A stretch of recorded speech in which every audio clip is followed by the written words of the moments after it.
সম্মানিত ভিউয়ার্স, আসসালামু আলাইকুম। মোহাম্মদ ইনজামুল হক টিপু আজকে আবার চলে এসেছে যুব এগ্রোর পক্ষ থেকে।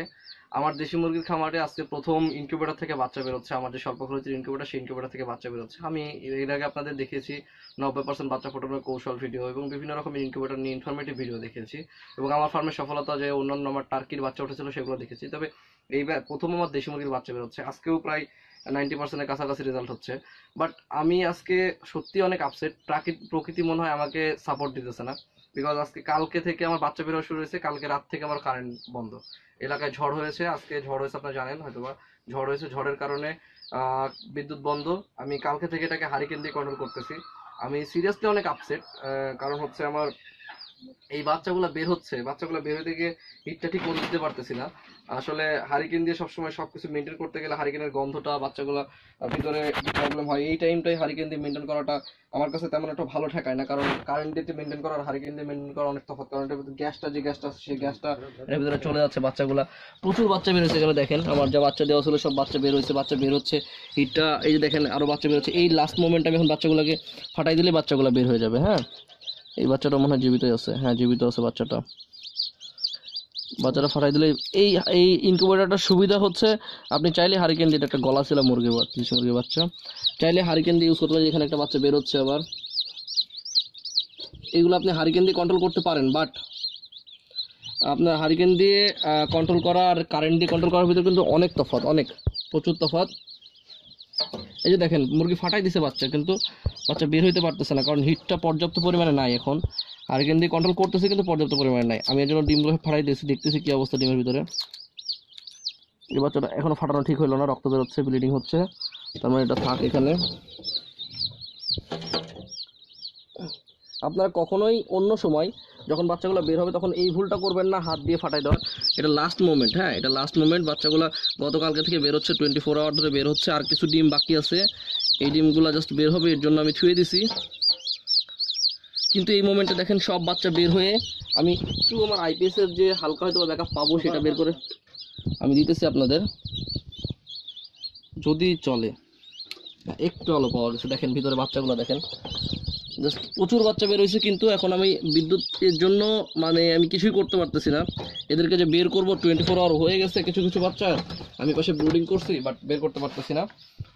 তবে সবচেয়ে ভালো লাগতেছে যে আমার এই স্বল্প খরচের ইনকিউবেটরে আমি 90%-এর মতো রেজাল্ট পাচ্ছি। এটা ভালো লাগতেছে, কারণ এইভাবে দেখেন আরো অনেক ডিম আছে, আমার অনেক মেশিনে ডিম দেওয়া আছে।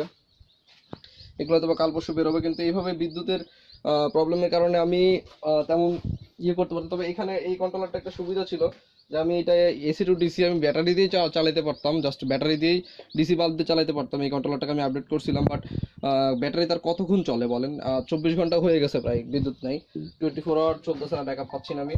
তো এটার জন্য এখন আমি এগুলো সব আমার এলাকা, আমার বাসার, আমার অফিসের ওখানে নিয়ে চলে যাবো, সব ইনকিউবেটর নিয়ে গিয়ে ওখানে ওখানে সিটির এরিয়ার ভিতরে, তো ওইটা বিদ্যুৎ আমি ভালো পাওয়ার জন্য ভাবতেছি ওখানে সব শিপিং করে নিব। এখন আপাতত এই বাচ্চাগুলো বের করে যে পাশে ব্রুডিং করার জন্য জায়গা রেডি করা হয়েছে, এগুলোকে নিয়ে যাব। তো আপনাদের আজকে দেখাই আসলাম যে আমার 90% রেজাল্ট পাইছে আমি নিচে। আমি আসলে আপনাদের বলে থাকি, বাট কোনো ওইভাবে দেখানো হয় না। আমি দেখাতে খুব বেশি একটা পছন্দ করি না। তারপর চেষ্টা করছি যে জাস্ট আমার যেদিন হচ্ছে সেদিনকে আপনার তুলে ধরার। তাছাড়াও কিন্তু সারা বাংলাদেশে এই ইনকিউবেটর দিয়ে 100% পর্যন্ত হ্যাচিং রেট পাওয়া আছে। আমি এরকম ভিডিও দেখানো আমার ইউটিউব চ্যানেলে দেওয়া আছে। এখন বিদ্যুৎ নাই, আমি চেষ্টা করতেছি যে আপনাদের আমার A to Z, আমার দেশি মুরগির ফার্মের A to Z তুলে ধরার চেষ্টা করতেছি আপনাদের সামনে। এই বাচ্চাগুলো এখানে 24 ঘন্টা থাকবে, দেন তারপর এটাকে আমি ব্রুডিং এ দিব।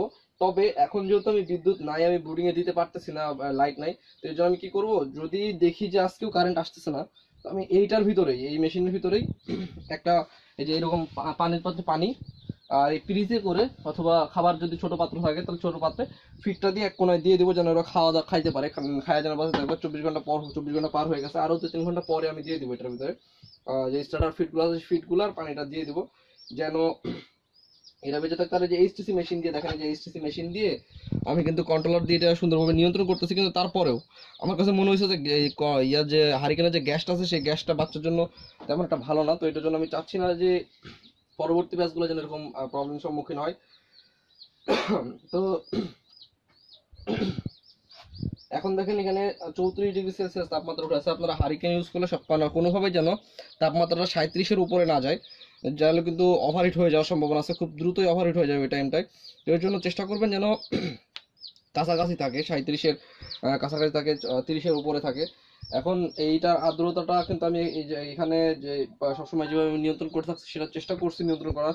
এটা 70-এর উপরে রাখা, এখন বর্তমানে 70-এর উপরে আছে, আমি কিছুক্ষণ আগে দেখলাম।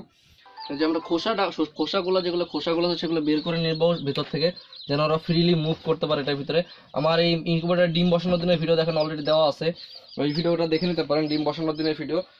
আপনারা চাইলে ইনকিউবেটর কিন্তু আমার কাছ থেকে নিতে পারেন, কারণ এই যে বললাম সুবিধা আপনারা চোখের সামনে দেখতে পাচ্ছেন। কালকে থেকে বিদ্যুৎ নাই, মানে গত কালকে থেকে 24 ঘন্টা হয়ে গেছে বিদ্যুৎ নাই, আমি হারিকেন দিয়ে কন্ট্রোল করতে পারছি। অন্য কোনো মেশিন হলে মেবি যদি আপনার ব্যাটারি ব্যাকআপ কিংবা আইপিএস যদি শেষ হয়ে যায়, ব্যাটারি যদি সাপ্লাই শেষ হয়ে যায়, তাহলে কিন্তু ঠান্ডা লেগে বাচ্চাগুলো মারা যাওয়ার সম্ভাবনা আছে। কিন্তু আমি এই হারিকেন দিয়ে কিন্তু ঠিকমতো কন্ট্রোল করতে পারতেছি বর্তমানে, বলতে গেলে ঠিকমতো কন্ট্রোল। কিন্তু ধোঁয়াটা আমার কাছে খুব খারাপ লাগছে, এটা ধোঁয়াটা।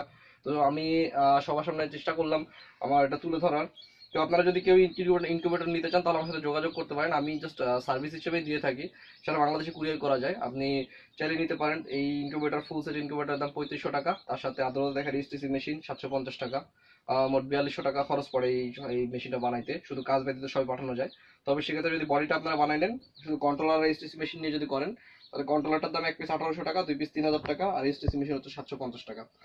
তো যাই হোক, এইসব নিয়ে ডিটেলস আলোচনা করা আছে। আমি শুধু আমার 90% যে হ্যাচিং রেট পাইলাম এই এত প্রতিকূল আবহাওয়ার মধ্যেখানে, সেইটাই আপনাদের সামনে আমি চেষ্টা করলাম তুলে ধরার। তো আশা করা যায় অনেকেই এটা দেখে অনেক ভালো লাগবে, কারণ আমি এর আগে দেখছি অনেকেই আমার অন্যান্য ভিডিও দেখেছেন, তো দেখে আমাকে বলেছেন ভাই আপনার মেশিনটা অনেক ভালো লাগে, আপনার মেশিন দিয়ে যখন বাচ্চা ফুটবে তখনকার ভিডিও আমাদের দিবেন। আমি অবশ্যই আপনাদের সামনে চেষ্টা করছি তুলে ধরার। তো আপনারা দেখতেই পাচ্ছেন বাচ্চা, আমি পরবর্তীতে আরো কি হচ্ছে না হচ্ছে নেক্সট ভিডিওতে নিয়ে আসতেছি ব্রুডিং সম্পর্কে, এবং ব্রুডিং কিভাবে কি করতে হয় না করতে হয়, ব্রুডিং থেকে শুরু করে এভরিথিং চেষ্টা করবো আপনাদের তুলে ধরার প্রথম দিন থেকে সেই দিন পর্যন্ত। তো আমার জন্য দোয়া রাখবেন। সে পর্যন্ত ভালো থাকবেন, ধন্যবাদ, আসসালামু আলাইকুম।